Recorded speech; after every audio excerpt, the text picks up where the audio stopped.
Assalamualaikum warahmatullahi wabarakatuh. Innal hamdalillah nahmaduhu wa nasta'inuhu wa nastaghfiruhu wa natubu ilayh wa na'udzu billahi min shururi anfusina wa min sayyiati a'malina. May yahdihillahu fala mudilla lahu wa may yudlil fala hadiya lahu. Asyhadu an la ilaha illallah wahdahu la syarika lahu wa asyhadu anna Muhammadan 'abduhu wa rasuluh. Allahumma salli wa sallim ala nabiyyina Muhammadin wa ala alihi wa ashabihi wa man istanna bi sunnatihi ila yaumiddin, amma ba'd. Ayyuhal ikhwah wal akhwat, thumma alamu anna asdaqal hadits kitabullah wa khairal hadi hadi Muhammadin sallallahu alaihi wasallam, syarrul umuri muhdatsatuha fa inna kulla muhdatsatin bid'ah wa kulla bid'atin dhalalah wa kulla dhalalatin finnar.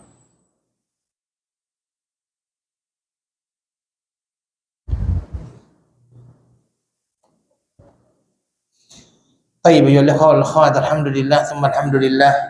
Segala puji bagi Allah Subhanahu wa taala yang kembali mempertemukan kita di malam hari yang berbahagia ini. Kita berharap mudah-mudahan Allah Subhanahu wa taala senantiasa menjadikan pertemuan ini adalah pertemuan yang diberkahi olehnya. Salawat beserta salam kepada Nabi kita Muhammad sallallahu alaihi wasallam, Nabi akhir zaman. Kita pun berharap mudah-mudahan kita termasuk orang-orang yang mengikuti sunnah-sunnah Rasulullah sallallahu alaihi wasallam. Ayolah wal akhwat, pada malam hari ini saya difahamkan kita akan tetap masih berada di bab yang ke-44. Bab yang ke-44 itu adalah bab tauqiril ulama wal kibar wa ahli al-fadl wa taqdimihim ala ghairihim wa raf'i majalisihim wa idhari martabatihim. Bab memuliakan alim ulama, orang-orang tua, wa ahlil fadl, dan orang-orang yang memiliki keutamaan, wa taqdimihim ala ghairihim, dan mendahulukan mereka atas yang lainnya, meninggikan kedudukan mereka dan menampakkan martabat mereka.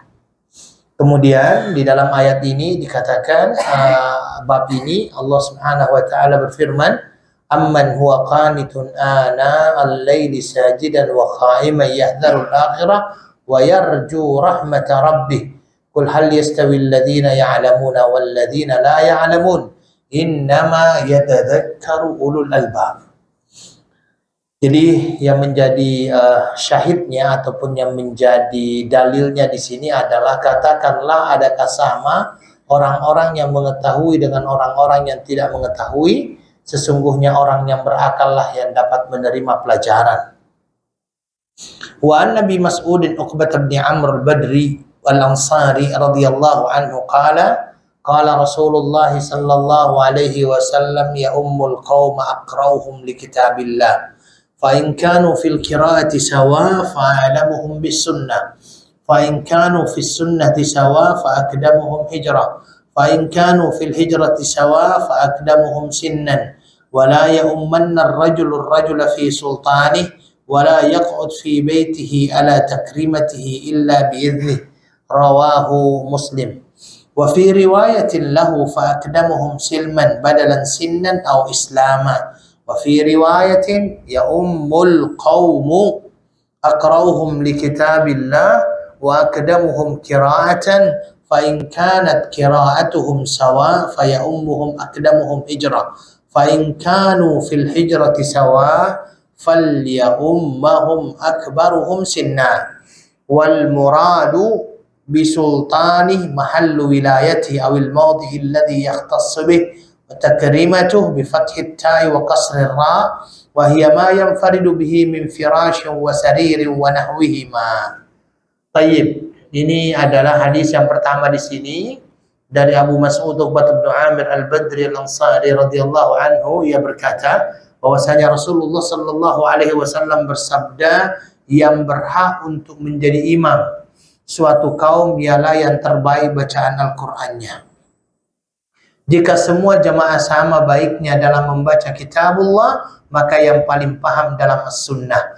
Jika semua sama dalam pemahamannya terhadap as-sunnah, maka yang lebih dahulu hijrahnya. Jika mereka sama dalam hijrahnya, maka yang paling tua usianya. Janganlah seseorang itu menjadi imam bagi orang lain dalam daerah kekuasaannya, dan jangan pula seseorang itu duduk dalam rumah orang yang di tempat khusus kecuali dengan izinnya.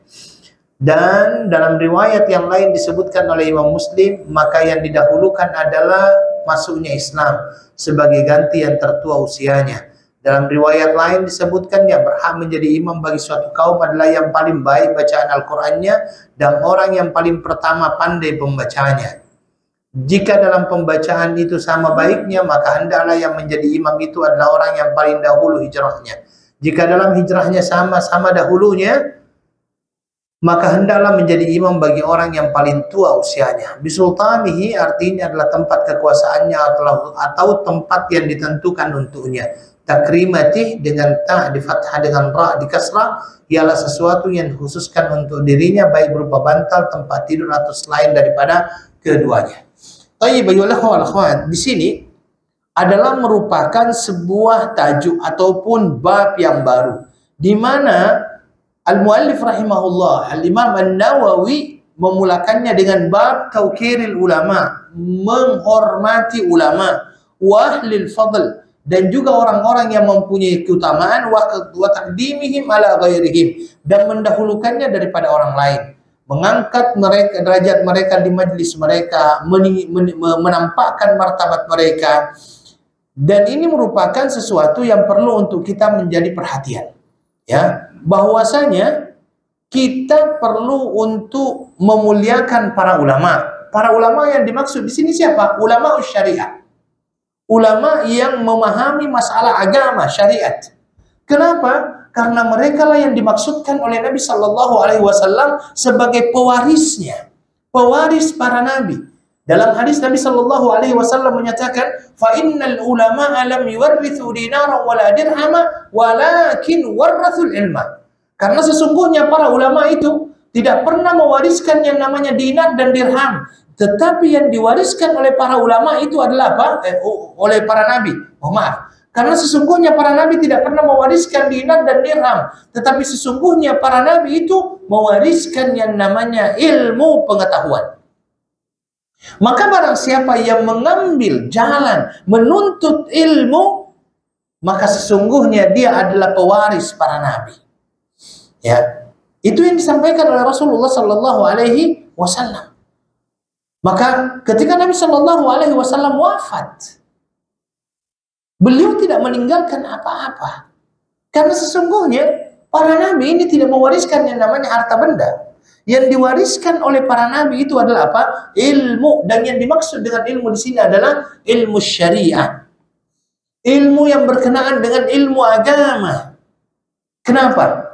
Karena Al-Imam Al-Ghazali itu membagi ilmu itu menjadi dua. Ada ilmu yang hukumnya fardu ain, dan kita sudah paham itu. Dan di Singapura ini ketika kita mengatakan fardu ain, semua orang tahu bahwa yang dimaksud dengan fardu ain itu adalah ilmu agama. Kenapa ilmu agama dikatakan sebagai fardu ain? Karena seseorang ketika beribadah kepada Allah tidak akan pernah sempurna ibadahnya kecuali dengan ilmu. Orang yang beribadah kepada Allah tidak akan pernah sempurna ibadahnya kecuali dengan ilmu.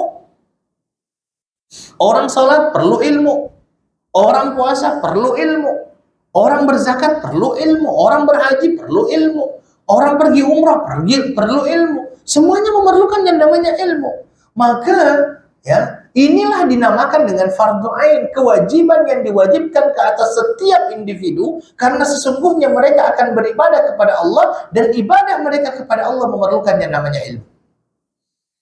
Yang kedua, ada ilmu yang dihukumi sebagai fardu kifayah. Fardu kifayah itu adalah kalau seandainya ada orang-orang yang sudah terjun di dalam bidang tersebut, artinya sudah mempelajari ilmu itu, maka yang lainnya sudah terbebas daripada kewajiban. Ya, inilah pembagian ilmu menurut Imam Al-Ghazali, bahwasanya ada ilmu yang hukumnya fardu ain, ada ilmu yang hukumnya fardu kifayah. Dan ilmu yang hukumnya fardu ain ini, para ulamanya adalah pewaris para nabi, dan itulah yang disampaikan oleh Rasulullah Sallallahu Alaihi Wasallam. Maka ayuhal ikhwah, Kalau seandainya ulama kita diminta untuk memuliakannya karena mereka adalah pewaris Nabi, maka yang mewariskan mereka lebih berhak untuk kita jadikan sebagai panutan. Siapa yang mewariskan mereka ilmu itu? Nabi. Ya, Nabi. Maka dia lebih berhak untuk lebih kita hormati. Lebih kita hormati.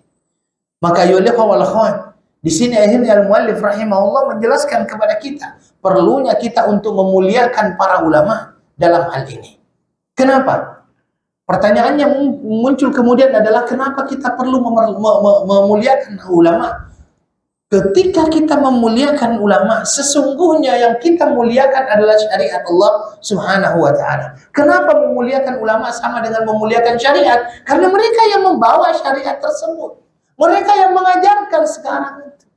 Dan ketika pada akhirnya kita mencela, memaki, merendahkan ulama, itu sama juga kita merendahkan yang namanya syariat. Merendahkan yang namanya agama. Kenapa? Karena ulama apabila dia sudah dihinakan, jatuh wibawanya di hadapan manusia, maka syariat agama yang dibawanya juga akan jatuh. Akan jatuh. Bahkan tidak bernilai di sisi manusia. Dan bahkan setiap manusia boleh saja akhirnya menghinakan syariat tersebut dengan menghinakan ulama-ulama yang membawa syariat itu. Maka yulika wal akhwat, di dalam hal ini kita perlu juga mempunyai yang namanya satu kaidah bahwa tiada ulama yang tidak mempunyai salah, karena ulama itu tidak maksum. Ada ulama-ulama yang mungkin memiliki kesalahan, tetapi jangan sampai satu kesalahan tersebut seolah-olah menghapus kebaikan yang banyak dari ulama tersebut. Tidak, jangan seperti itu. Jangan seperti itu. Jangan sampai satu kesalahan yang dilakukan oleh ulama tersebut menjadikan dia seolah-olah semua apa yang dia berikan, apa yang dia sampaikan salah. Tidak. Ada ulama yang salah. Ada ulama yang mungkin keliru dalam sebuah permasalahan, tetapi tidak semua permasalahan dia akan keliru. Kekeliruan 1, 2, 3 yang diberikan oleh ulama tersebut tidak menjadikan kita pada akhirnya mencelah ulama itu dan tidak mau mengambil ilmu darinya. Karena kesalahan adalah menjadi sebuah tabiat bagi manusia. Tidak ada yang sempurna. Ya makanya dari awal-awal para ulama-ulama terdahulu seperti misalnya Imam Abu Hanifah, Imam Malik, Imam Syafi'i, Imam Ahmad bin Hanbal itu sudah memberikan satu pegangan. Apabila perkataanku ini menyelisihi daripada hadis dan sunnah Rasulullah Sallallahu Alaihi Wasallam, tinggalkan perkataanku, ambil sunnah Rasulullah Sallallahu Alaihi Wasallam. Ke tempat 4 ulama yang besar, imam mazhab ini hampir mempunyai perkataan yang sama tentang itu.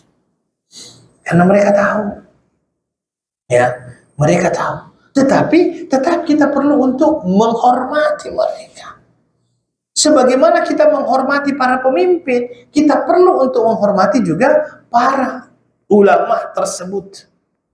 Ya. Karena kalau seandainya mereka dihinakan di hadapan manusia, dijatuhkan di hadapan manusia, sehingga akhirnya apapun yang dia katakan sudah tidak diterima oleh manusia, apa yang terjadi kira-kira? Ya. Mungkin saja akhirnya semua orang menganggap dirinya sebagai ulama. Padahal mereka belum tentu adalah ulama. Yang sangat menyedihkan sekarang adalah orang-orang yang baru mempelajari agama, baru menghafalkan yang namanya juz amma, itu pun belum selesai juz amma, berani mengkritik ulama-ulama yang sangat besar dan bahkan menyatakan jangan ia ambil ilmu darinya. Banyak seperti itu. Al-Fatihah saja belum lurus cara membacanya, tetapi mengkritik ulama-ulama yang besar. Jangan.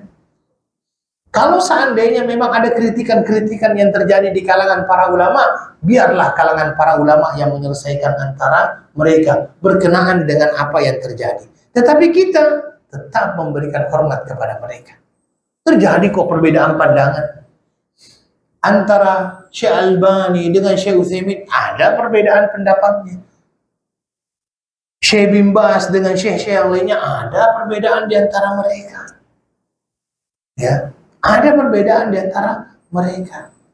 Karena mereka akhirnya memberikan fatwa sesuai dengan apa yang ada dan mereka fahami berkenaan dengan hal tersebut. Ya. Tayyib ayyuhal ikhwah. Maka dari sini ayyuhal ikhwah perlu untuk kita sadari bersama bahwa ulama mempunyai hak. Hak ulama salah satunya adalah mendapatkan penghormatan. Karena kalau seandainya ulama akhirnya tidak mendapatkan penghormatan tersebut, apa yang terjadi? Mungkin saja syariat ini diremehkan. Ketika ulama tersebut berbicara, misalnya akhirnya dia berkata, sudahlah, gak usahlah bicara masalah ini. Misalnya, bahkan ada di antara mereka yang ketika dikatakan, berkata Imam Syafi'i, berkata Imam Ahmad, berkata Imam Abu Hanifah, berkata Imam Malik. Apa yang mereka katakan? Mereka ini kan manusia, kita juga manusia. Iya, memang mereka manusia, kita juga manusia. Tetapi terjadi perbedaan antara mereka dengan kita. Karena mereka adalah orang-orang yang mendapatkan ilmu. Mereka adalah orang-orang yang rasikh di dalam ilmu tersebut. Maka ayolah ikhwah, disinilah pentingnya kita menghormati para ulama itu. Maka ayat yang pertama disampaikan oleh Allah Subhanahu, ayat yang pertama yang disampaikan oleh al-muallif, dimasukkan oleh al-muallif di dalam bab ini adalah apa? Qul hal yastawil ladzina ya'lamuna wal ladzina la ya'lamun.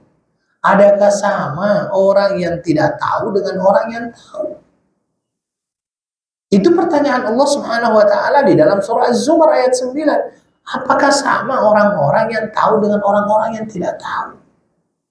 Otomatis tidak akan pernah sama. Karena orang-orang yang tidak tahu ini merupakan sifat yang tidak baik karena dia tidak tahu. Sedangkan orang-orang yang tahu ini adalah merupakan sifat madah. Madah itu pujian. Kan beda. Oh dia tidak tahu, oh dia tahu. Yang satunya itu adalah dzam. Hinaan. Yang satunya adalah madah. Pujian. Ya, pujian. Maka kalau seandainya ada orang yang mengatakan kamu itu bodoh, otomatis dia akan marah. Karena itu adalah hinaan. Di sini sama. Allah menyatakan, apakah sama orang-orang yang berilmu dengan orang-orang yang tidak berilmu? Tidak akan pernah sama. Bahkan di dalam memberikan jawaban-jawaban saja itu berbeda. Ada orang yang ditanya menjawabnya pakai rasa. Nah, itu orang-orang yang tidak tahu biasanya seperti itu. Menjawabnya pakai rasa. Ada orang yang ketika ditanya berdasarkan dengan ilmu, Masya Allah. Mungkin kita tahu semuanya berkenaan dengan hadis yang telah membunuh 99 orang itu. Pembunuh 99 orang itu, awalnya dia datang kepada ahli ibadah dan bukan ahli ilmu. Ahli ibadah ini ketika ditanya oleh pembunuh ini, dia menjawabnya dengan rasa, bukan dengan ilmu. Ketika didatangi, dia berkata, saya ingin taubat. Katanya, apa dosamu? Dia akhirnya cerita, saya orang yang telah membunuh 99 orang. Fahalli min taubah, adakah taubat bagiku? Apa kata orang tersebut yang ahli ibadah itu? Wah, ini dosamu terlalu banyak. Kamu tidak ada taubat. Apa yang dia katakan? Kalau begitu saya genapkan berapa? 100. Setelah dia membunuh 100, dia pergi kepada ahli ilmu. Ketika dia sampai kepada ahli ilmu, dia bertanya, adakah taubat bagiku? Saya sudah membunuh 100 orang. Ahli ilmu menjawab dengan ilmunya. Apa yang dia katakan? Sebesar apapun dosa yang engkau lakukan, sesungguhnya rahmat Allah jauh lebih besar. Bayangkan. Kita bisa melihat perbezaan jawaban antara orang-orang yang berilmu dengan orang-orang yang tidak berilmu. Orang yang berilmu menyembah kepada Allah Subhanahu wa taala dengan dalil, bukan ikut-ikutan. Dengan dalil, bukan ikut-ikutan. Sehingga apapun yang mereka lakukan itu sesuai dengan apa yang telah ditunjuk ajarkan oleh Rasulullah sallallahu alaihi wasallam, karena mereka beribadah kepada Allah dengan ilmu. Dia tahu bagaimana cara wudhu.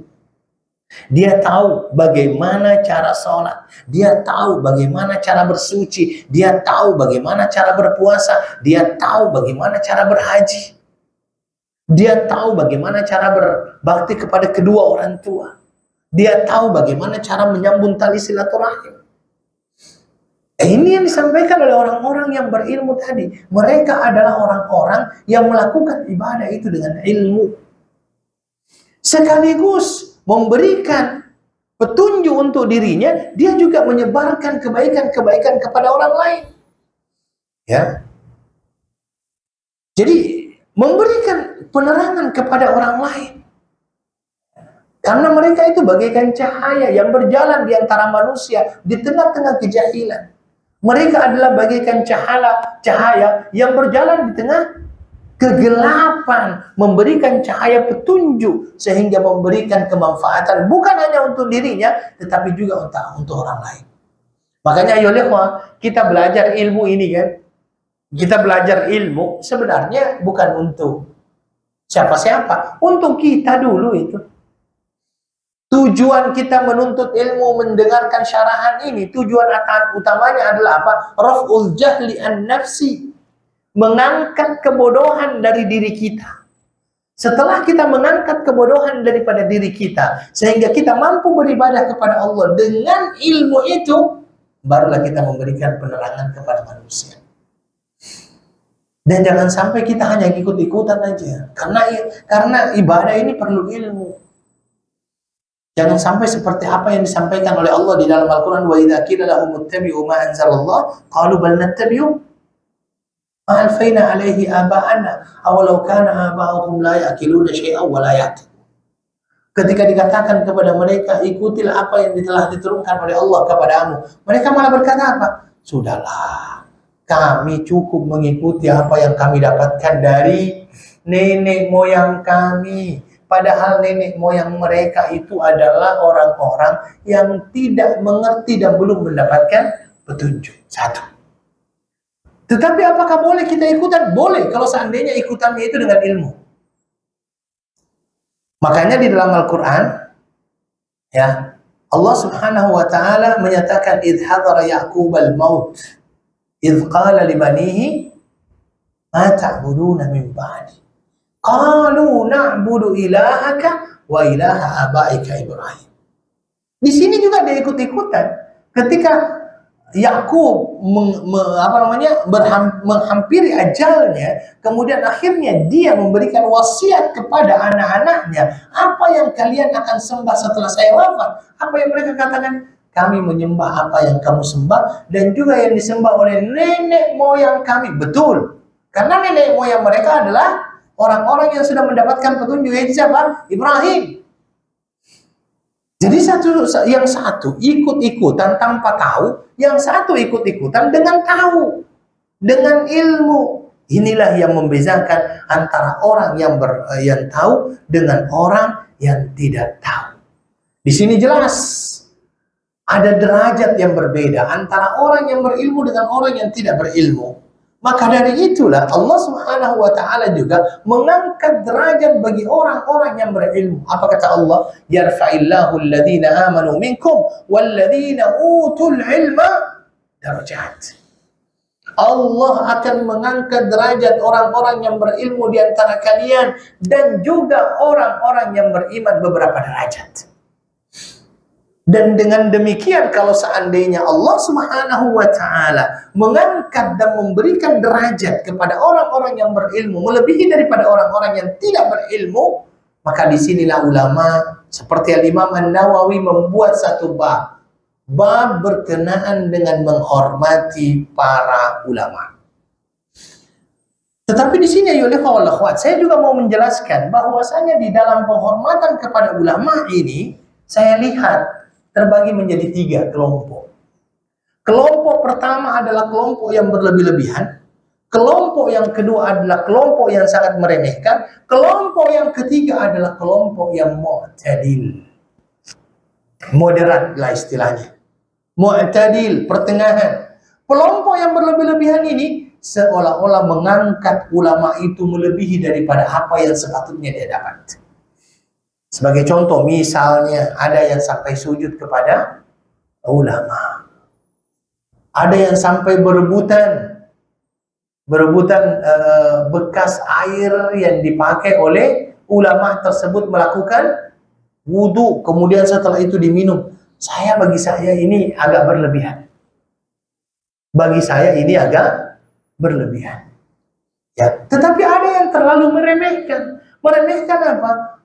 Ketika dia tahu bahwa itu adalah seorang ulama, tidak ada penghormatan sama sekali. Tidak ada penghormatan sama sekali. Padahal mereka adalah pembawa-pembawa syariat ini. Ya bahkan mungkin seolah-olah dianggapnya seperti apa saja gitu kan. Ya ini juga tidak boleh. Maka yang terbaik adalah mu'tadil, menghormatinya, tetapi tidak mengangkat derajatnya melebihi dari apa yang sepatutnya.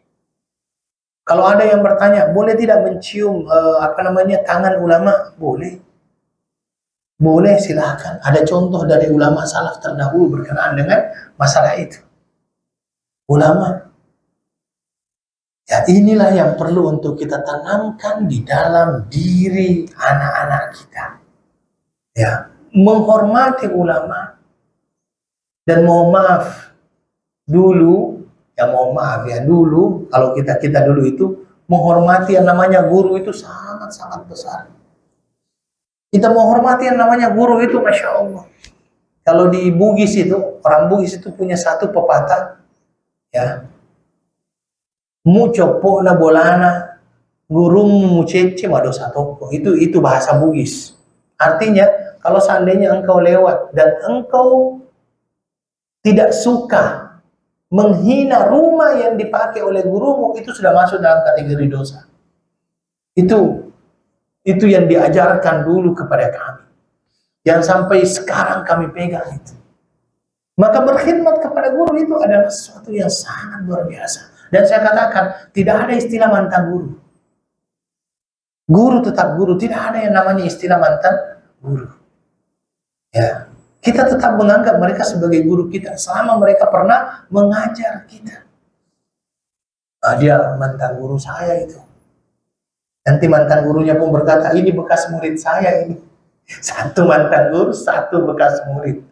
Itu kedua-duanya tidak mempunyai sama sekali. Seolah-olah langsung. Padahal mungkin saja kita tahu alif bata dari guru itu. Seperti yang saya katakan tadi, kesalahan satu daripada seorang guru itu tidak menjadikan kita pada akhirnya langsung menyalahkan dia 100% tidak. Wallahu ta'ala a'lam. Kemudian Nabi Shallallahu Alaihi Wasallam di dalam hadis yang kami baca tadi, hadis dari mana tadi itu? Hadis dari Yazid, Mas'ud, Ibni Mas'ud, Uqbah bin Amir, ya. Hadis Uqbah bin Amir ini berkenaan dengan masalah siapakah yang berhak untuk menjadi imam. Ya. Tetapi ayolah kawan akhwat, ini juga menjadi dalil bagaimana seorang ulama itu dimuliakan. Kenapa? Karena yang berhak untuk menjadi imam adalah siapa? Yang paling mengerti agama ini. Yang paling mengerti agama ini, akra'uhum li kitabillah. Saya sebenarnya tidak terlalu sepakat kalau seandainya yang dimaksud dengan akra'uhum di sini hanya yang bagus bacaannya, tidak. Tetapi yang paling paham berkenaan dengan Al-Quran, itulah yang berhak untuk menjadi imam. Yang paling banyak hafalannya, itulah yang berhak untuk menjadi imam. Yang paling bagus bacaannya, itulah yang berhak menjadi imam. Akra'uhum li kitabillah. Jadi akra'uhum itu bukan hanya yang paling bagus bacaannya, tidak. Yang paling mengerti. Makanya para ulama disampaikan ketika ada satu orang yang bagus bacaannya, tapi yang satu orang paham berkenaan dengan agama, yang mana didahulukan? Yang mana didahulukan? Yang paling mengerti. Bukan yang paling bagus, yang paling mengerti. Kenapa? Karena sholat ini memerlukan yang namanya ilmu. Sholat itu memerlukan yang namanya ilmu. Sebagai contoh misalnya, imam kentut. Kalau seandainya dia tidak paham, Boleh lanjut tidak? Kira-kira imam kentut boleh lanjut? Nggak boleh. Siapa yang gantikan? Yang di belakang dia. Kan seperti itu. Jadi memang pada akhirnya orang-orang yang berhak untuk menjadi imam adalah orang yang paling mengetahui berkenaan dengan Al-Quran ini. Kalau seandainya mereka semuanya adalah orang yang bagus dalam masalah Al-Quran, pemahaman terhadap Al-Quran, hafalannya, bacaannya sama bagusnya, maka yang paling tahu berkenaan dengan sunnah, yang paling tahu berkenaan dengan sunnah Rasulullah Sallallahu Alaihi Wasallam. Kalau seandainya di dalam pemahaman sunnah mereka juga sama, di situ para ulama ada yang mengatakan, di dalam hadis dikatakan fa'aqdamuhum hijrah, orang yang pertama kali berhijrah. Fa'in kanu fil hijrati sawa, kalau seandainya di dalam hijrah mereka juga sama, fa'aqdamuhum silman, yang paling awal berislam. Ya. Berarti otomatis juga yang tua di sini dalam lafaz yang lainnya berkenaan dengan tua, yang lebih tua, yang dijadikan sebagai imam. Ay akbaruhum sinnan. Ini yang disampaikan oleh Rasulullah Sallallahu Alaihi Wasallam. Ya. Jadi ayo wal khat. Disinilah kemuliaan para ulama kita lihat. Kenapa Nabi Sallallahu Alaihi Wasallam menjelaskan kepada kita penghormatan tersebut diberikan kepada ulama dikarenakan mereka lebih memahami Al-Quran. Mereka lebih memahami sunnah Rasulullah Sallallahu Alaihi Wasallam. Mereka yang lebih mengenal lebih dahulu Islam. Mereka yang lebih tua. Ini yang disampaikan oleh Rasulullah Sallallahu Alaihi Wasallam di dalam hal ini. Makanya menjadi imam juga bukan hal biasa ya, itu adalah hal yang luar biasa. Hal yang luar biasa jadi imam itu, tidak semua orang bisa jadi imam. Ya, kecuali kalau seandainya memang sudah di rumahnya silakan jadi imam. Tetapi kalau menjadi imam rawatib harus tahu yang berkenaan dengan kewajiban dan hak-hak sebagai seorang imam. Tidak mudah. Ya. Kemudian di dalam hal ini juga Nabi Shallallahu Alaihi Wasallam memberikan kepada kita peringatan. Apa peringatannya? Wala ya ummanna rajulur rajula fi sultanih. Janganlah seseorang menjadi imam kepada orang lain di daerah kekuasaannya. Apa maksudnya? Antum bertamu ke rumah orang lain, walaupun antum adalah orang yang lebih paham, tapi antum tidak boleh menjadi imam di tempat dia. Saya pergi ke rumahnya Pak Yazid misalnya, datang waktu sholat, saya tidak boleh jadi imam di tempat beliau, kecuali beliau izinkan. Itu yang disampaikan oleh Rasulullah Sallallahu Alaihi Wasallam. Ya, bahkan ada ulama mengatakan kalau seandainya seseorang maju menjadi imam sholat jamaah di sebuah masjid tanpa ada izin daripada imam masjid tersebut, ada ulama yang mengatakan fasalatuhu batilah, salatnya bisa dia katakan batal. Itu karena adanya hal ini.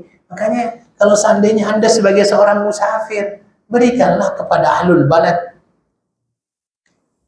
Ahlul balad lebih berhak daripada seorang musafir. Kecuali kalau sudah diizinkan, tafadhal antum yang jadi imam, silakan. Oke lah, boleh ke depan. Pandai boleh, jangan pandai-pandai. Ya kan? Seperti itu. Jangan. Kemudian yang kedua, yang disampaikan oleh Nabi Sallallahu Alaihi Wasallam dalam hal ini juga adalah apa? Kalau Anda juga bertamu, kata Nabi Sallallahu Alaihi Wasallam, lihat. Tempat-tempat khusus tuan rumah jangan Anda duduk di situ. Tempat-tempat khususnya orang rumah, orang yang punya rumah, jangan Anda duduk di situ. Biasanya orang rumah itu mempunyai kursi khusus untuk dia. Betul? Khusus, dia di situ terus. Kata Nabi, jangan kamu duduk di tempat tersebut. Kecuali atas izinnya. Bahkan dalam riwayat, kalau seandainya tuan rumah itu mempunyai bilik khusus, mempunyai tempat tidur khusus. Jangan masuk ke biliknya kecuali atas izinnya. Ini adab, ini akhlak yang ditunjukkan oleh Nabi Shallallahu Alaihi Wasallam kepada kita. Ya. Jangan pandai-pandai. Biarkan sampai orang itu yang mengizinkan. Tafadhal, silakan. Ya, tafadhal, silakan. Dan lihat-lihat dulu juga kalau sudah mau maju. Di belakang ini ada nggak orang yang lebih paham daripada saya? Ada nggak orang yang lebih bagus bacaannya daripada saya? Karena jangan sampai ketika kita maju ke depan, bacaan kita Masya Allah, Subhanallah, di belakang ada seorang qori, Masya Allah. Itu jangan. Bisa ketawa dia. Atau bahkan mungkin saja dia tidak khusyuk karena bacaan kita. Makanya ini perlu untuk menjadi pertimbangan, karena itulah yang diajarkan oleh Rasulullah sallallahu alaihi wasallam. Baik, ayo ikhwan. Hadis selanjutnya adalah hadis wa anhu qala kana Rasulullah sallallahu alaihi wasallam yamsahu manakibana fi shalah wa yaqul istawu wa la takhtalifu فتختلف قلوبكم ليليني منكم أولو الأحلام والنهى ثم الذين يلونهم ثم الذين يلونهم وعن عبد الله بن مسعود قال قال رسول الله صلى الله عليه وسلم ليليني منكم أولو الأحلام والنهى ثم الذين يلونهم ثلاثا وإياكم وهيشات الأسواق. Ya. Taib. Dalam hadis ini dikatakan bahwasanya Rasulullah Sallallahu Alaihi Wasallam selalu menyamakan pundak-pundak kami menjelang salat, dan beliau bersabda, luruskan saf kalian, ya, luruskan saf kalian, dan jangan sampai tidak lurus sehingga akan mengakibatkan berselisihnya hati kalian. Hendaknya mendekat kepadaku, berada di belakangku orang-orang yang dewasa dan yang pandai-pandai. Kemudian berikutnya dan yang berikutnya. Ya, kemudian di dalam riwayat yang lainnya bahwasanya Rasulullah Shallallahu Alaihi Wasallam bersabda, hendaklah orang-orang yang sudah balik dan berakal mendekat padaku, berada di belakangku, kemudian orang-orang yang di bawah mereka. Kemudian beliau menyebutkannya sampai 3 kali. Beliau lalu melanjutkan, jauhilah olehmu berkeras-keras seperti suara pasar. Okay? Seperti suara pasar. Oh, ini ada lanjutannya lagi. Wa Abu Ya'la, Abi Yahya, ya. Wa Abi Yahya wakil Abi Muhammad Sahal bin Abi Khathma bifathil ha المهملة وإسكان الثاء المثلثة الأنصاري قال انطلق عبد الله بن سهل ومحيصة بن مسعود إلى خيبر وهي يومئذ صلح فتفرقا فأتى محيصة إلى عبد الله بن سهل وهو يتشحط في دمه قتيلا فدفنه ثم قدم المدينة فانطلق عبد الرحمن بن سهل ومحيصة وحويصة ابن مسعود إلى النبي صلى الله عليه وسلم فذهب عبد الرحمن يتكلم فقال كبر كبر وهو أحدث القوم فسكت فتكلم فقال أتحلفون وتستحقون قاتلكم وذكر تمام الحديث. Ya, muttafaqun alaih.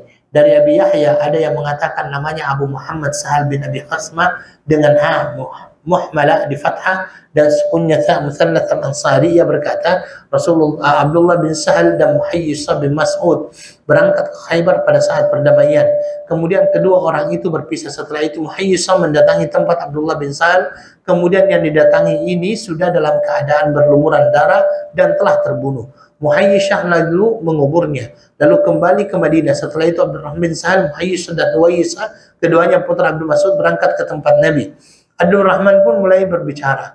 Kemudian Rasulullah Sallallahu Alaihi Wasallam bersabda, yang tua saja yang berbicara, yang tua saja yang berbicara. Sebab Abdul Rahman adalah yang termuda antara orang-orang yang menghadap itu. Abdul Rahman lalu berdiam diri dan kedua orang itulah yang berbicara. Setelah itu Nabi Sallallahu Alaihi Wasallam bersabda, apakah kamu mau bersumpah dan menuntut hak kepada pembunuhnya? Dan disebutkan kelengkapan hadis di atas. Muttafaqun alaih. Kabir artinya adalah hendaklah yang paling tua yang berbicara. Baik, ayyuhal ikhwah wal akhwat. di dalam hadis ini adalah hadis-hadis yang berbicara tentang bagaimana pemuliaan terhadap ahli ilmu dan orang-orang yang mempunyai keutamaan. Dan ini adalah merupakan hal yang besar yang ada di dalam Islam. Dalam hal ini, hadis Ibnu Mas'ud radhiyallahu anhu bahwasanya Nabi sallallahu alaihi wasallam itu ketika beliau jadi imam, biasanya ketika beliau jadi imam itu beliau meluruskan saf. Di antara yang diucapkan oleh Nabi sallallahu alaihi wasallam adalah istawu wala takhtalifu fatakhtalifa qulubakum. Ini adalah apa yang dibaca oleh Nabi sallallahu alaihi wasallam. Istawu, luruskan saf kalian, wala takhtalifu, jangan bengkok-bengkok. Karena kalau seandainya kalian bengkok, maka mungkin hati kalian juga akan berbeza-beza, ya, berpecah belah. Itu kata Rasulullah sallallahu alaihi wasallam. Tetapi yang menjadi bukti dan dalil dalam hal ini adalah bahwa Nabi Shallallahu Alaihi Wasallam setelah itu berkata, yang boleh berada di belakangku adalah orang-orang yang ulul ahlam, dewasa, wa ulul ilmi, dan ulin nuha. Ulin nuha artinya orang-orang yang paham berkenaan dengan masalah agama. Makanya ya ikhwah, coba antum lihat di belakang Masjidil Haram, di Masjidil Haram atau masjid di Madinah, Madinah Munawwarah, di belakang imam itu pasti ada saf. Bukan saf ya. Ada sejadah-sejadah yang biasanya dijaga oleh askar. Dan tidak boleh ada yang duduk di situ karena itu memang disiapkan bagi orang-orang yang menjadi imam juga di situ, pengganti imam. Antum juga pernah kan lihat ada video. Ada seorang imam ketika dia menjadi imam, suaranya serak, sakit dia kan, sehingga dia tidak bisa melanjutkan. Kemudian akhirnya dia mundur. Yang maju adalah orang yang berada di belakangnya, yang memang tingkat keilmuannya sama dengan imam. Suaranya bagusnya pun sama dengan imam. Makanya Nabi Shallallahu Alaihi Wasallam mengatakan yang berada di belakang saya ini adalah orang-orang yang faham, orang-orang yang alim, orang-orang yang tahu. Karena mereka bisa menjadi pengganti kalau seandainya ada apa-apa terhadap imam. Makanya ketika Umar bin Khattab radhiyallahu anhu terbunuh, kan ditusuk dia pada waktu salat. Apakah jemaah bubar? Tidak. Tidak, jemaah tidak bubar. Yang menggantikan Umar bin Khattab radhiyallahu anhu pada saat itu siapa? Abdurrahman bin Auf maju. Menyelesaikan salat, kemudian setelah itu menolong Umar bin Khattab radhiyallahu anhu. Ini bagi orang-orang yang paham. Coba kalau sekarang imamnya batal, semuanya batal. Karena kenapa? Tidak ada yang paham berkenaan dengan masalah itu. Makanya kalau seandainya imam itu adalah orang-orang pilihan, yang di belakangnya pun adalah orang-orang pilihan. Bukan sembarangan. Maka kalau seandainya kita tidak merasa tidak berhak berada di situ, jangan. Nah, itu nasihat saya. Kalau kita merasa tidak berhak berada di belakang imam, tidak perlu berada di belakang imam. Cukup orang-orang yang memang mempunyai kepakaran di dalam masalah itu. Karena itu Nabi Shallallahu Alaihi Wasallam memberikan wasiatnya seperti itu. Nabi Shallallahu Alaihi Wasallam mengatakan seperti itu. Dan dia mengatakan ulul ahlam, orang-orang yang sudah dewasa. Ini menunjukkan jangan simpan di belakang imam anak-anak kecil. Coba aja antum lihat di Masjid Nabawi, di Masjidil Haram, di belakang imam itu memang adalah orang-orang yang mempunyai taraf keilmuan sama dengan imam. Sama dengan imam. Karena itu memang wasiat daripada Rasulullah Sallallahu Alaihi Wasallam. Ya, itu adalah wasiat daripada Nabi Shallallahu Alaihi Wasallam. Tetapi ayolah akhwat, bukan juga berarti bahwa kalau seandainya ada anak kecil di saf pertama kita suruh dia untuk ke belakang. Tidak seperti itu juga. Ada anak-anak di saf pertama kayaknya belakang. Ini kadang-kadang kesalahan kita. Ya, kesalahan kita adalah senantiasa menganggap anak-anak ini kalau seandainya ada di antara saf itu bisa menjadikan saf kita tidak sempurna. Masih ada pemahaman seperti itu. Padahal kalau kita lihat, tidak ada hadis Nabi Shallallahu Alaihi Wasallam yang melarang. Bahkan kalau boleh saya katakan, menjadikan anak-anak berada di antara orang dewasa, ini adalah merupakan salah satu cara untuk mendiamkan mereka di masjid. Karena kalau seandainya anak-anak dicampur dengan anak-anak, itu teman sepermainan, itu adalah masa-masa mereka bermain. Sehingga yang satunya colek, yang satunya colek, akhirnya ribut. Setelah ribut kita sendiri yang marah-marah, saya tidak khusyuk. Tapi ketika anak-anak disuruh ke depan, Anda juga tidak mau. Coba, satu anak di kanan, satu anak di kiri. Kira-kira mau colek Anda? Mengajak Anda main-main? Tidak akan mengajak Anda main-main. Yang diajak adalah seumuran dengan dia, makanya jangan campur. Jangan satukan mereka. Maka ini juga tidak menunjukkan bahwasanya kalau begitu anak-anak harus tidak. Ya.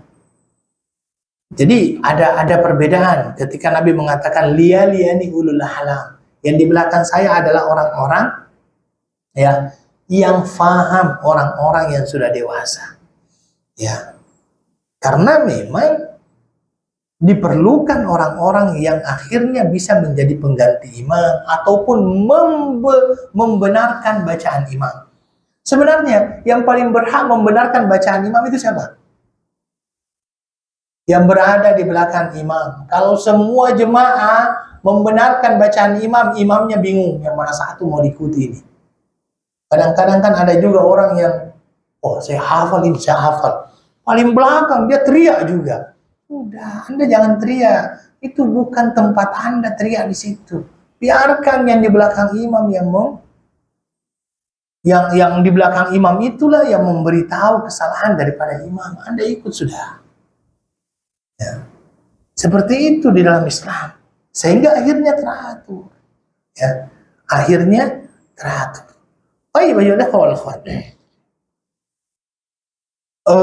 Kemudian ini adalah merupakan hal yang mana Nabi Shallallahu Alaihi Wasallam jelaskan berkenaan dengan keutamaan ulun nuha, orang-orang yang berilmu, ya, orang-orang yang berilmu. Dan di sini juga kalau kita lihat, ya, hadis-hadis ini adalah hadis-hadis yang memberikan keutamaan kepada orang-orang yang mempunyai ilmu. Contoh misalnya Abi Yahya di sini, yang ketika anak-anak, ya kan waktu itu mereka datang kepada Nabi Shallallahu Alaihi Wasallam, ada satu orang itu yang masih kecil, yang lainnya sudah tua. Kemudian akhirnya yang anak kecil ini, yang masih muda ini mau berbicara. Nabi Shallallahu Alaihi Wasallam mengatakan kabir. Oke, yang berbicara yang lebih tua, yang berbicara yang lebih tua. Ini menunjukkan bahwasanya perlu untuk memberikan keutamaan dan penghormatan kepada orang yang lebih tua. Ya, fabda bil kabir. Usahakan yang lebih tua. Kecuali kalau seandainya yang tua ini mengatakan, nggak usah saya lah, coba yang lain saja lah yang bicara, ya boleh. Ya, boleh seperti itu. Tetapi kalau seandainya masih ada orang tua di situ, yang muda diam sudah. Berikan penghormatan itu kepada orang-orang yang sudah tua untuk melakukan apa yang perlu dilakukan. Selanjutnya hadis Nabi sallallahu alaihi wa an Jabir radhiyallahu anhu Nabi sallallahu alaihi wasallam kana yajma'u baina ar-rajulayn min qatl Uhud yani fil qabr thumma yaqul ayyuhuma aktharu akhdan lil Quran fa idza ushira lahu ila ahadihima qaddamahu fil lahd. Masya Allah. Ini juga adalah hadis yang menjelaskan tentang keutamaan orang-orang yang berilmu. Ya, di sini ketika Nabi Shallallahu Alaihi Wasallam pada peperangan Uhud, di perang Uhud itu kan berapa jumlah kaum muslimin yang meninggal? 75 orang. 75 orang. Kemudian orang-orang ini biasanya itu tidak dikafankan dan tidak dimandikan karena mereka akan dikuburkan dengan baju-baju mereka. Dan dibuatkan satu lubang besar, dimasukkan mereka di situ. Siapa yang didahulukan coba? Karena banyaknya orang-orang yang meninggal ini, wafat ini, siapa kira-kira yang mau didahulukan? Dimasukkan di dalam lubang. Maka Nabi Shallallahu Alaihi Wasallam itu memberikan pertanyaan satu saja.